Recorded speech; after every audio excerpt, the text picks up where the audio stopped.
Dari sisi urusan perkawinan, di tempat ini memang membutuhkan kejelian tersendiri untuk diproses.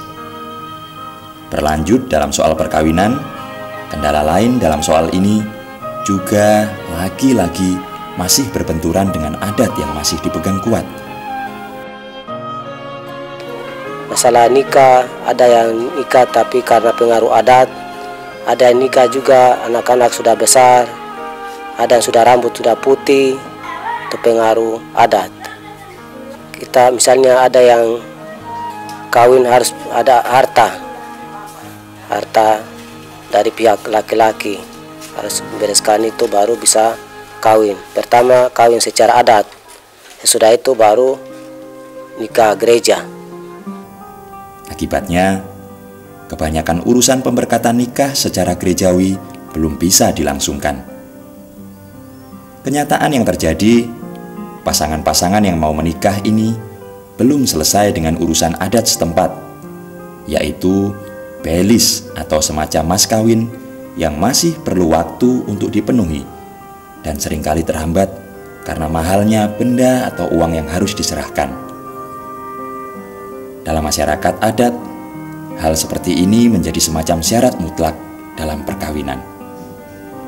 Maka yang terjadi, pasangan-pasangan ini lebih banyak hidup bersama dahulu dalam ikatan perkawinan adat karena urusan belis atau mas kawin yang belum selesai. Memang sudah ada semacam kebanggaan ya sebagai seorang Katolik, terutama berkaitan dengan simbol-simbol yang mereka pakai. Saya melihat anak-anak orang dewasa itu begitu bangga menggunakan rosario, pakai kalung rosario. Nah, ini mewujudkan ya, ini salah satu keberhasilan dari para misionaris menanamkan kebiasaan menggunakan simbol-simbol gereja Katolik, menggunakan rosario. Tapi memang harus diakui bahwa penghayatan umat berkaitan dengan hidup menggereja sendiri itu masih lemah.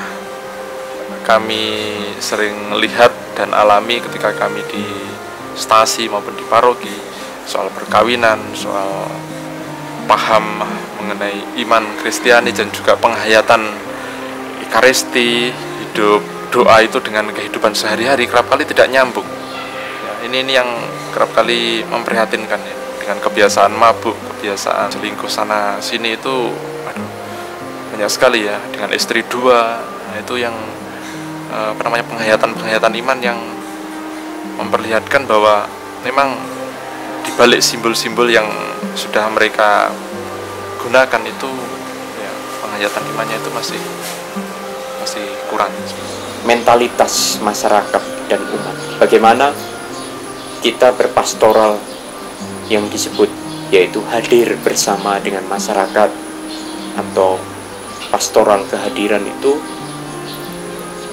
bisa mengubah yaitu pandangan bahwa mereka bukan sekedar objek tetapi subjek-subjek yang memang sebagai penggerak-penggerak baik itu dalam gereja maupun dalam masyarakat.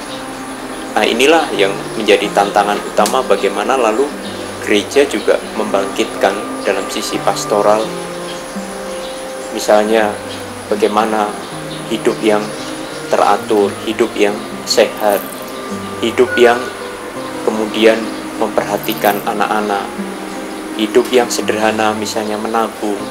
Karena bagaimanapun juga mereka tidak bisa bertahan terus dengan seperti itu dengan aneka macam perkembangan yang ada di sini.